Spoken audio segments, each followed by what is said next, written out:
বিগত 7 জন আমাদের যে বর্ডার এলাকার বিধায়ক আছেন উত্তর 24 পরগনা, আমাদের দার্জিলিং, শিলিগুড়ি, কোচবিহার ইত্যাদি এলাকার আমাদের বর্ডার এলাকা এবং আমরা পরিষ্কারভাবে বলেছি যে ভারত বাংলাদেশের একটা সম্পর্ক আছে, সেই সম্পর্ক আপনারা নষ্ট করছেন।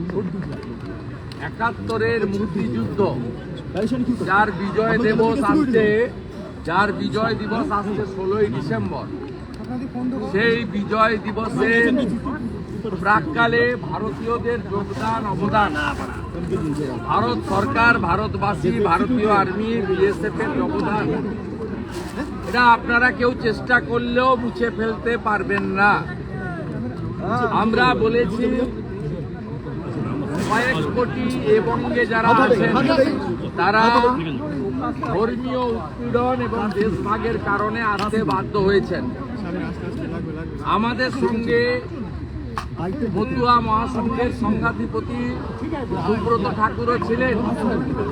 আমি বলেছি মতুয়া সমাজের স্রষ্টা পূজ্যপাদ ঠাকুর হরিচাঁদ ঠাকুর, গুরুচাঁদ ঠাকুর গোড়াকান্দিতে জন্মগ্রহণ করেছেন। আমরা যারা এখানে উপবিষ্ট ছিলাম, ভিতরে গেছিলাম, ডক্টর শঙ্কর ঘোষ, শিখা চ্যাটার্জি, দীপক বর্মন, অশোক কীর্তনিয়া, বুধরাই টুডু, নিখিল রঞ্জন দেরা এবং সুব্রত নাম তো আগেই বলেছি। আমাদের প্রত্যেকের সঙ্গে বাংলাদেশের বহু মানুষজনের আত্মীয়তার সম্পর্ক আছে, শুধু আমাদের নয়, কয়েক কোটি মানুষ।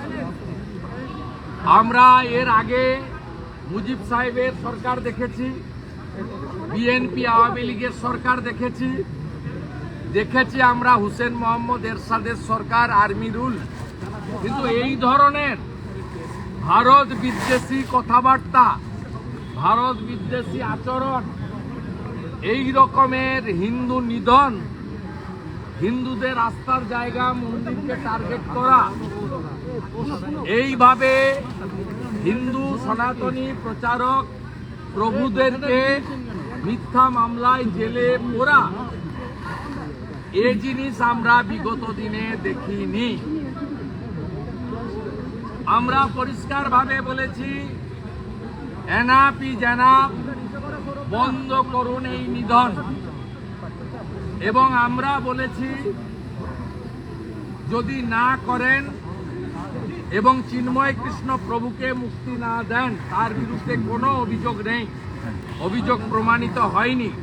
তিনি একজন বাংলাদেশের রাষ্ট্রবাদী বৈষ্ণব ভাগবত প্রচারক। তিনি তার যত বক্তব্য আমি শুনেছি তাতে তিনি বাংলাদেশের জাতীয় পতাকাকে কাঁধে নিয়ে সেখানে তিনি মুক্তিযুদ্ধের পক্ষে আমার মাটি আমার দেশ, বাংলাদেশ ছাড়ছি না, ছাড়বো না স্লোগান দিয়েই করেছেন।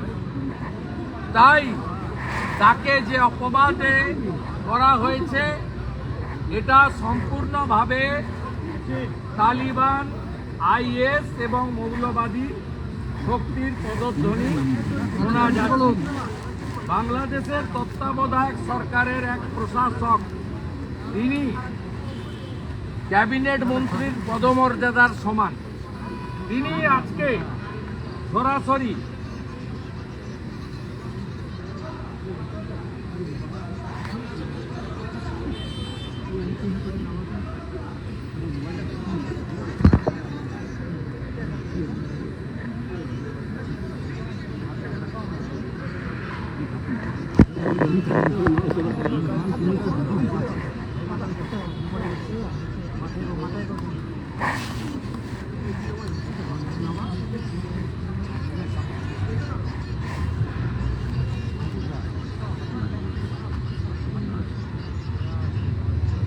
দেখুন, একজন দেশের প্রশাসক তার দেশে কি হবে আমাদের জানারও দরকার নেই।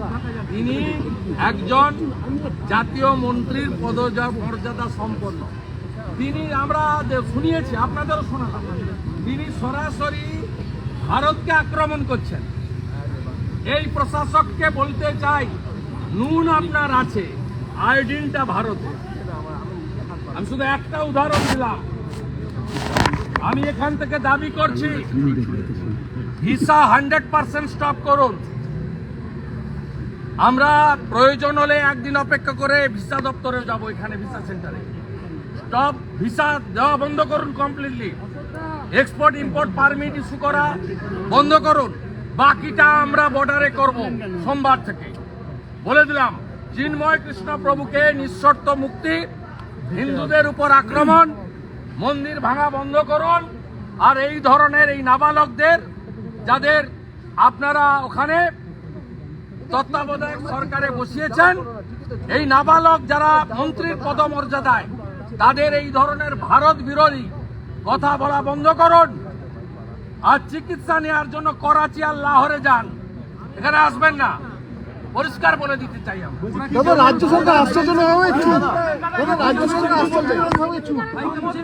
উনি উনাদের দিল্লির দূতাবাসে রাষ্ট্রদূতকে জানাবেন প্রোটোকল মেনে।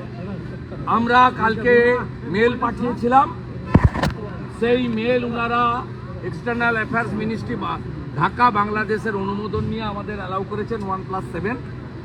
ঠিক একইভাবে আমাদের যে অ্যাগ্রিভনেস ওনারা রেকর্ড করেছেন, আমাদের বক্তব্য রেকর্ড করেছেন, আমাদের সাজেশন নিয়েছেন এবং ওনারা একই প্রোটোকলের ভিত্তিতে ওনারা ওনাদের দেশের সরকারকে ওনারা জানাবেন। এর বাইরে ডেপুটি হাই কমিশনারের করারও কিছু নেই। উনি কমপ্লিটলি জানাবেন। জানালে যেভাবে আমাদের অ্যালাউ করেছেন, নিশ্চয়ই ওনারা আমাদের কথা শুনতে চান।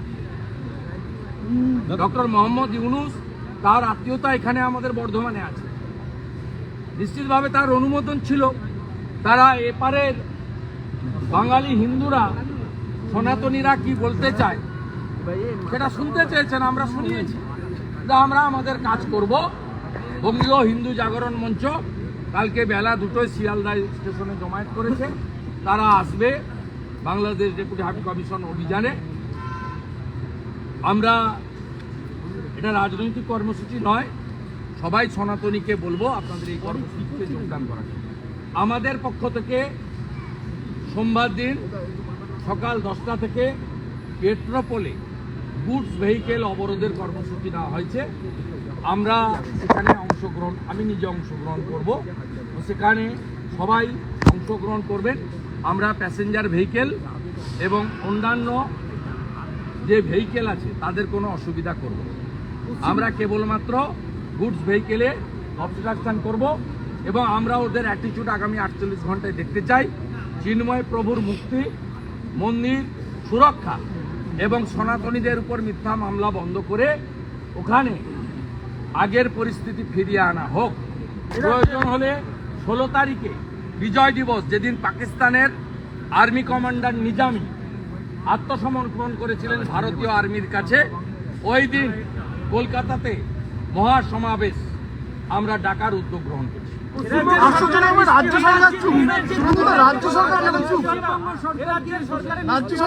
পশ্চিমবঙ্গ সরকার এখানে 6টা ব্যারিকেড লাগিয়েছে, বিজেপির 8টা এমএলএ কে 6টা ব্যারিকেড, 1000 পুলিশ, 8 জন আইপিএস।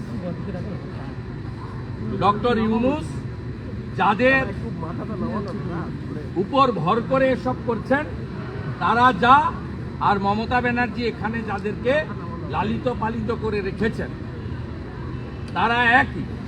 আজকে বিধানসভায় সংবিধান দিবসের দ্বিতীয় দিনে সিদ্দিকুল্লাহ চৌধুরীর বক্তব্য যদি কেউ শুনে থাকেন তাহলে বুঝতে পারবেন যে মমতা বন্দ্যোপাধ্যায় কোন শক্তিকে নিয়ে তিনি পশ্চিমবঙ্গ চালাচ্ছেন।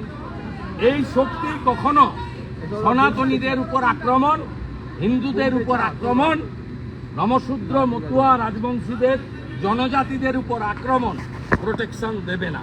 প্রোটেকশন যদি কেউ দিতে পারেন তিনি হিন্দু হৃদয় সম্রাট নরেন্দ্র দামোদর দাস মোদী দিতে পারেন।